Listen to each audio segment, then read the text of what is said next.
नमस्कार दोस्तों, आप सभी का हमारे चैनल में बहुत बहुत स्वागत है।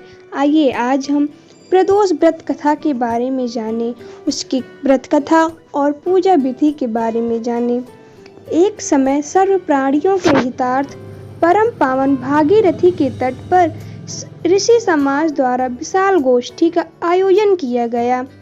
विज्ञ महर्षियों की एकत्रित सभा में व्यास जी के परम शिष्य पुराण वेत्ता सूत जी महाराज हरि कीर्तन करते हुए पधारे। सूत जी को आते हुए देखकर सौनकादि 88,000 ऋषि मुनि ने खड़े होकर दंडवत प्रणाम किया। महाज्ञानी सूत जी ने भक्ति भाव से ऋषियों को हृदय से लगाया तथा आशीर्वाद दिया। विद्वान ऋषिगण और सब शिष्य आसनों पर विराजमान हो गए। मुनिगण विनीत भाव से पूछने लगे कि हे परम दयालु, कली काल में शंकर की भक्ति किस आराधना द्वारा प्राप्त होगी? हम लोगों को बताने की कृपा कीजिए। भक्ति किस आराधना द्वारा प्राप्त होगी? क्योंकि कलियुग के सर्व प्राणी पाप कर्म में रत रहकर वेद शास्त्रों से विमुख रहेंगे। दीन जन अनेकों संकटों से त्रस्त रहेंगे। हे मुनि श्रेष्ठ, कली काल में सत्कर्म की ओर किसी की रुचि न होगी। जब पुण्य क्षीण हो जाएंगे तो मनुष्य की बुद्धि असत कर्मों की ओर खुद ब खुद प्रेरित होगी, जिससे दुर्विचारों पुरुष वंश सहित समाप्त हो जाएंगे। इस अखिल भूमंडल पर जो मनुष्य ज्ञानी होकर ज्ञान की शिक्षा नहीं देता, उस पर परम पिता परमेश्वर कभी प्रसन्न नहीं होते। हे महामुने, ऐसा कौन सा उत्तम व्रत है जिससे मनवांछित फल की प्राप्ति हो? आप कृपा कर बतलाइए। ऐसा सुनकर दयालु हृदय श्री सूत जी कहने लगे कि हे श्रेष्ठ मुनियों तथा सौनक जी, आप धन्यवाद के पात्र हैं। आपके विचार सराहनीय एवं प्रशंसनीय हैं। आप वैष्णव अग्रगण्य हैं, क्योंकि आपके हृदय में सदा परहित की भावना रहती है। इसलिए हे सौनकादि ऋषियों, सुनो, मैं उस व्रत को तुमसे कहता हूँ जिसके करने से सब पाप नष्ट हो जाते हैं। धन वृद्धि कारक, दुख विनाशक, सुख प्राप्त करने वाला, संतान देने वाला, मनवांछित फल प्राप्त करने वाला यह व्रत तुमको सुनाता हूँ, जो किसी समय भगवान शंकर ने माता सती को सुनाया था और उनसे प्राप्त यह परम श्रेष्ठ उपदेश मेरे परम पूज्य गुरु वेद व्यास जी ने मुझे सुनाया था, जिसे आपको समय पाकर शुभ बेला में मैं सुनाता हूँ। बोलो उमापति शंकर भगवान की जय। सूत जी कहने लगे कि आयु वृद्धि स्वास्थ्य लाभ हेतु त्रयोदशी का व्रत करें। इसकी विधि इस प्रकार है। प्रातः स्नान कर निराहार रहकर शिव ध्यान में मग्न हो। शिव मंदिर में जाकर शंकर जी की पूजा करें। पूजा के पश्चात अर्धपुंड त्रिपुंड का तिलक धारण करें। बेल पत्र चढ़ावें, धूप दीप अक्षत से पूजा करें।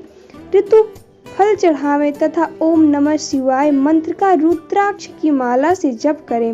ब्राह्मणों को भोजन कर सामर्थ्यानुसार दक्षिणा दे। तत्पश्चात मौन व्रत धारण करें। व्रती को सत्य वचन बोलना चाहिए। आवश्यक है हवन और आहुति भी देनी चाहिए। ओम ह्रीं क्लीं नमः शिवाय स्वाहा मंत्र से आहुति दें। इससे अभीष्ट फल की प्राप्ति होती है। व्रती को पृथ्वी पर शयन करना चाहिए। दिन में एक बार ही भोजन करें, इससे सर्व कार्य सिद्ध होते हैं। श्रावण मास में तो इसका विशेष महत्व है। यह सर्व सुख धन आरोग्यता देने वाला एवं सब मनोरथों को पूर्ण करने वाला व्रत है। सौनकादि ऋषि बोले, हे पूज्यवर महामते, आपने यह व्रत परम गोपनीय मंगल व्रत कष्ट निवारक बतलाया है। हे पूज्यवर महामते, आपने यह व्रत परम गोपनीय मंगल व्रत कष्ट निवारक बतलाया है। कृपया यह बताने का कष्ट करें कि यह व्रत सबसे पहले किसने किया और उसे क्या फल प्राप्त हुआ। श्री सूत जी बोले, हे विचारवान ज्ञानियों, आप शिव के परम भक्त हैं। आपकी भक्ति को देखकर मैं व्रती मनुष्यों की कथा कहता हूँ। ध्यान से सुनो। एक गांव में अति दीन ब्राह्मण निवास करता था। उसकी साध्वी स्त्री प्रदोष व्रत किया करती थी। उसे एक ही पुत्र रत्न था। एक समय की बात है, वो पुत्र गंगा स्नान करने के लिए गया। दुर्भाग्यवश मार्ग में चोरों ने उसे घेर लिया और वे कहने लगे कि हम तुम्हें मारेंगे, नहीं तो तुम अपने पिता के धन के बारे में हमें बतला दो। बालक दीन भाव से कहने लगा कि बंधुओं, हम अत्यंत दुखी दीन हैं, हमारे पास धन कहाँ है। तब चोरों ने कहा, तेरे इस पोटली में क्या बंधा है? बालक ने निसंकोच कहा, मेरी माँ ने मेरे लिए रोटियां दी हैं। यह सब सुनकर चोर ने अपने साथियों से कहा, साथियों, यह बहुत ही दीन दुखी मनुष्य है, अतः हम किसी और को लूटेंगे। इतना कहकर चोरों ने उस बालक को जाने दिया। बालक वहां से चलते हुए एक नगर में पहुंचा। नगर के पास एक बरगद का पेड़ था। वो बालक उसी बरगद के वृक्ष की छाया से सो गया।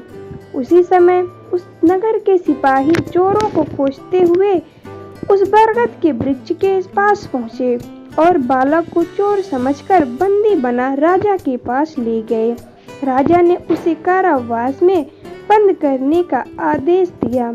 ब्राह्मणी का लड़का जब घर नहीं लौटा तब उसे अपने पुत्र की बड़ी चिंता हुई।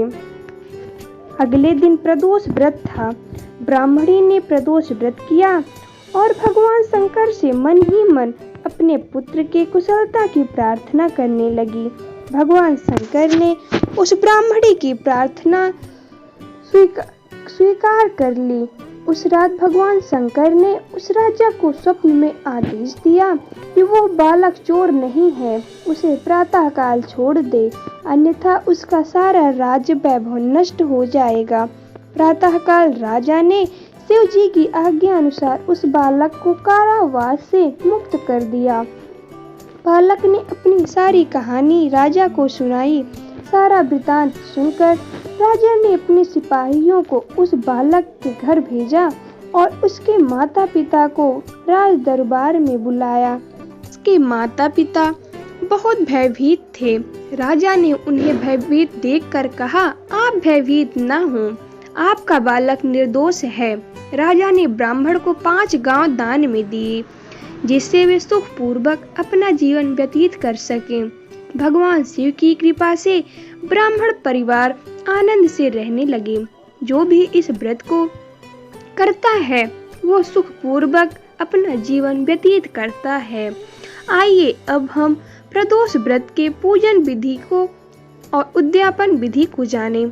प्रदोष व्रत करने वाले व्यक्ति को त्रयोदशी के दिन भर भोजन नहीं करना चाहिए।